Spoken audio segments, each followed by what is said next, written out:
Greetings, fellow gamers. I am Sir Raz of Crush on Pixolia.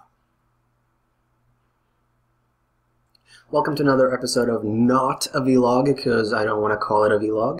Last week, somebody actually called me out on calling it a vlog. Apparently, it's supposed to be called a vlog. But that's not entirely true. You can actually call it whatever you like. I recently saw Angry Joe call it a vlog. He uploaded a video just the other day on YouTube. So I'm like, alright, I can call it what I want. It's my show. I can call it whatever the fuck I want. So I'm going to call it a vlog. And I'm going to stick to it. So this week I'm going to have like a beginning and an end to the video, because I want to start out talking a little bit about my week. And in sort of a related way, also the channel's week. But then I'm going to go over to talk about a topic that's been on my mind. Sort of like a rant, really, because I tend to do rants, although I'm not very good at them. My last video was like 15 minutes long of just me repeating the same thing over and over again. So I think I'm learning a few things and adapting. So one of the things I did this week is I watched Star Trek. And by that I mean I watched Star Trek. The original series from the 1960s, mid-1960s I think.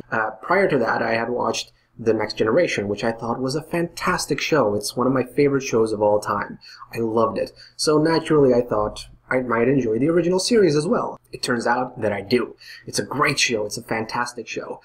I'm still kind of a bigger fan of the Next Generation, but that's not to say that the original series wasn't great. It is absolutely fantastic. I just prefer the Next Generation. Picard is better than Kirk. Shh. Another thing that's been going on is that I started a brand new Let's Play. The Let's Play that I started was Splinter Cell Conviction. The least popular amongst the fans anyway. I think the reason for that is because it's not really a Splinter Cell game. It doesn't have any of the sort of things that you do in previous Splinter Cell games. It just reinvented it completely. But it has Sam Fisher, who is one of the coolest characters ever. It's a really great game. I'm not saying that the game isn't great. It's absolutely fantastic. It's a lot of fun to play, very empowering with the mark and execute. But ultimately, it's not really entitled to be called a Splinter Cell game. And also, I played the Deniable Ops, the co-op mode of Splinter Cell Conviction. And I played it with my bestest friend Momo, who loves it when I do a shout out to her, so hi. I've played Splinter Cell before, but this was the first time that Momo played it, so obviously I was more experienced in the game than she was. Nevertheless, we kicked through some really difficult parts of the game. In fact, we got stuck at one point where she was like so stressed out, her nerves were gone, she couldn't take anymore. We continued the next day and we died a few more times, but eventually we made it and we're a strong team. Most of all, I had a blast. I loved playing with her. It was so much fun because I love that game and I love playing with her, so it was two of the best things in the world. So yeah, it was great. Also, just off topic entirely, I also watched a movie yesterday which I thought I would hate. The reason why I thought I would hate it is because it's a Kevin James movie. I watched Here Comes the Boom. That movie came out last year. I hadn't even heard of it. I just heard of it recently and I was like, I need to watch something. I want to watch some goofy comedy or something. I expected to hate it because I've never seen a good Kevin James movie ever. It was a lot better than I expected. I'm not saying that it was a masterpiece. It wasn't. It was, I mean, compared to the good movies that came out that year, it was pretty shitty. For a Kevin James movie, it was actually very entertaining. It was fun, especially the ending where it had this Rocky moment where Rocky triumphs over impossible odds in a fight to win the match. So I guess what I'm saying is, it's an okay movie. It's the best Kevin James movie so far. And the ranting topic for this week is actually also Splinter Cell. So there's this new Splinter Cell coming out this year called Blacklist. It's actually shaping up to be an actual Splinter Cell game because they're bringing back a lot of the old stuff, the stuff that were in the old Splinter Cell franchise before Conviction. To me, it's much more of a Splinter Cell game than Conviction. So I think it's entitled to call itself a Splinter Cell. Having said that, they are doing something that is completely unacceptable. They are removing the star of the show. They're removing the actor who plays Sam Fisher, but they're keeping the character. They gave the role to this young actor called Eric Johnson, who I think I know 3 things he's been in. He's been in season 1 or something like that of Smallville. Why did I just call it Smallville? And he was also in the failed TV show of Flash Gordon. So he's not a big star. But neither was the actor who played Sam Fisher, Michael Ironside. But Michael Ironside made that character what he is. He is the voice and the character of Sam Fisher. And the fans will know immediately. I did. I recognized immediately that it wasn't Michael Ironside. And I'm kind of pissed off that Ubisoft would remove him for a younger guy.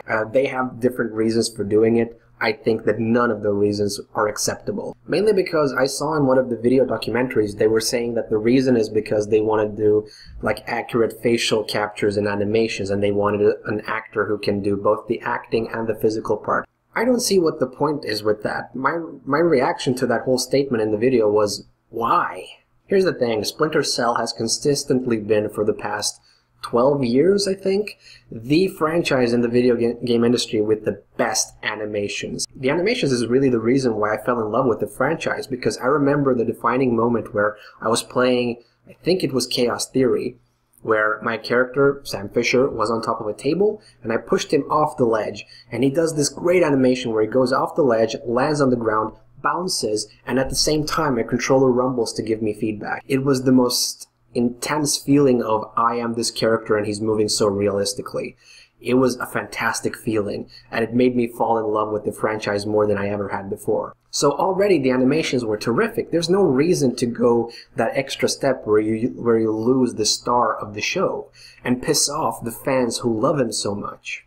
This is kind of a kicking off William Shatner as Kirk. You can't do that. That's not allowed. Now, what I would accept is if it was sort of a passing of the torch thing, where they had Sam Fisher and they had Eric Johnson, and Sam Fisher in the fiction of the Splinter Cell universe is actually pretty old. I think he's in his 50s plus something, I don't know. So naturally he can't do all the physical stuff that's required for a super spy, but it could be a story of passing of the torch, where Eric Johnson's character playing some other character, not Sam Fisher, would take over as the guy who goes on the mission. And I'd be fine with that. Have Sam there as sort of like the boss of the 4th Echelon, which is the new organization. That would have kicked ass, especially with them bringing back all the cool stuff from the old games. But to just keep the character and have a new guy play him with a different voice, different interpretation, different everything is awkward, and it's definitely not as interesting as Michael Ironside made Sam Fisher. So those are my thoughts on Blacklist. But here's the thing, my thoughts aren't the only ones out there. There are a lot of people who are already passing judgment on the game, and that is bullshit. I'm sorry, but all these people who are going on YouTube and well, not just YouTube, all over the net, but on the video that Ubisoft released for the game, and then complain about stupid shit that they don't even know. Like, they've passed judgment on the game before even playing it. It makes no sense, and it pisses me off because it could ruin the franchise if people keep attacking it like that. The worst thing of all is that they call themselves fans. They call themselves the hardcore fans who played the old games. But see, if you're a fan, you can't attack the franchise like that. You have to be a part of it. You have to invest in it, even during its bad times. If you've already passed judgment and you won't buy it, then you're not a fan. You've given up already. Now, I get that they're mad that things are different, but they need to realize that franchises need to change with time.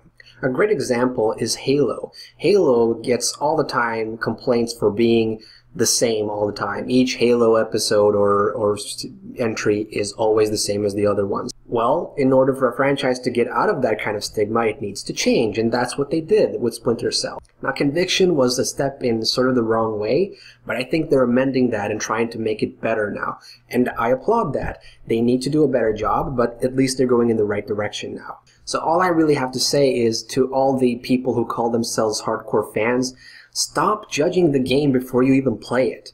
I mean, you need to see what it's like. You need to play through it in order to know if it's good or bad. Making these stupid judgments based on really, really short demo clips makes absolutely no sense, and you're just not correct about your assessment because you have no idea what it's going to be like. A great example is this one video where a guy says basically that they were showing off the stealth aspect of the game where you can finish a level without killing anyone. So all you really needed to do was take a route around the bad guys. And there was this ledge in that particular level. And the guy who commented basically said that, is that all? That's what stealth is to them now? Just a ledge that you walk around? Well, yeah, that's just one level, though. It's not even an entire level, just a tiny little segment of a large level. And maybe there's that edge there, but maybe there's another route. You don't know. You haven't played the game. It's going to be vastly different. Not every level is just gonna have a ledge where you can sneak past. It's gonna have different things. You have to play the game before you pass judgment. But people don't get that. They're passing judgment and they're costing the franchise. They're damaging it, and they need to relax and wait and play the game, then pass judgment. So that's really all I want to say this week. I hope the whole new structure that I made up and the topics that I brought up are interesting and okay. I'm still trying to refine this not a vlog thing, so if you have any comments, ideas, suggestions, anything, please leave them in the comments section below. I'll be very thankful for any kinds of comments I can get because it all is, in a way, feedback and I enjoy it. Also, if you like the video or any of my videos or the channel or me or anything at all, just please subscribe to the channel and I'll be forever grateful to you in particular. Yes, you. So, thanks for watching. I'll see you guys next time. Bye.